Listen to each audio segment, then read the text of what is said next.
Harman and Benson, a vision for your future.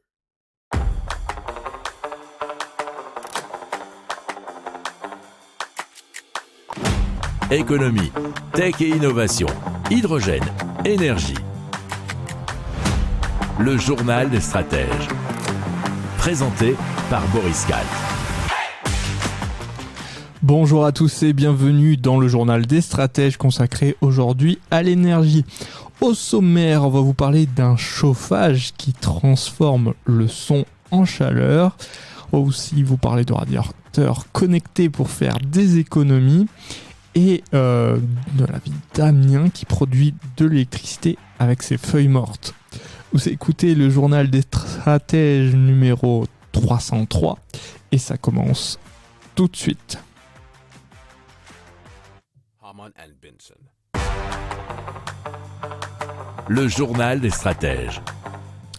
Alors donc c'est Equium qui produit donc du chauffage grâce au son. Alors comment ça marche ? Le principe de la pompe à chaleur acoustique, PAC, donc transforme les ondes acoustiques en chaleur via la propension d'une onde sonore à échanger de la chaleur avec un solide.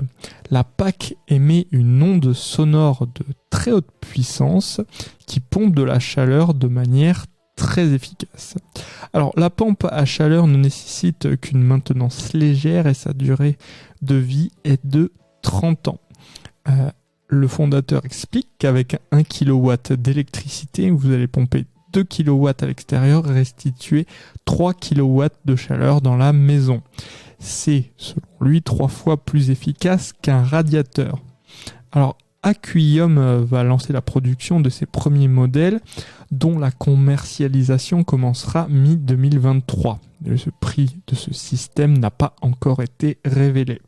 Si vous aimez cette revue de presse, vous pouvez vous abonner gratuitement à notre newsletter qui s'appelle La Lettre des Stratèges, LLDS, qui relate, et cela gratuitement, du lundi au vendredi, l'actualité économique, technologique, énergétique, mais aussi de l'hydrogène, et puis de tout ce qu'on trouvera super intéressant pour votre vie. Harman and Benson. Le journal des stratèges. Alors Tyco, qui a été racheté récemment par Engie, propose l'installation d'équipements visant à connecter les radiateurs électriques. L'installation se compose surtout de 3 modules. L'un contrôle sur les radiateurs qui mesure la consommation et le rend programmable. Un second capteur de température présent dans chaque pièce permet de piloter efficacement son énergie, et enfin un module communicant qui sert à régler à distance la température, nous dit France TV Info. Grâce à cela, la consommation est adaptée en fonction des habitudes de vie des consommateurs. Alors, il y a un programme jour-nuit qui permet notamment 22 à 25% d'économies d'énergie qui peuvent être faites. Et pour ceux qui pilotent un peu plus finement leur consommation, eh bien, l'économie peut aller jusqu'à 35%, dit la société. Alors, cette installation a un coût très minime puisque c'est 9 €, sans abonnement et sans engagement. Harman and Benson. Le journal des stratèges. Et donc, la ville d'Amiens est capable de transformer ses déchets organiques en énergie grâce à une usine de méthanisation.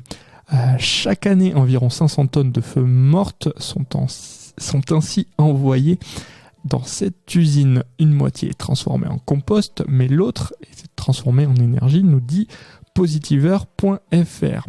Alors, comment ça marche ? On injecte la matière organique issue des feuilles dans des digesteurs, des cuves dans lesquelles il y a des bactéries. Elles vont dégrader pendant 3 semaines la matière organique pour produire du biogaz composé à 55% de méthane. Ce biogaz après épuration est valorisé sur des moteurs de cogénération pour produire à la fois de l'électricité et de la chaleur en interne sur l'usine. Au total, cette usine de méthanisation traite 70 000 tonnes de déchets chaque année, ce qui lui permet d'approvisionner en électricité l'équivalent de 3600 foyers.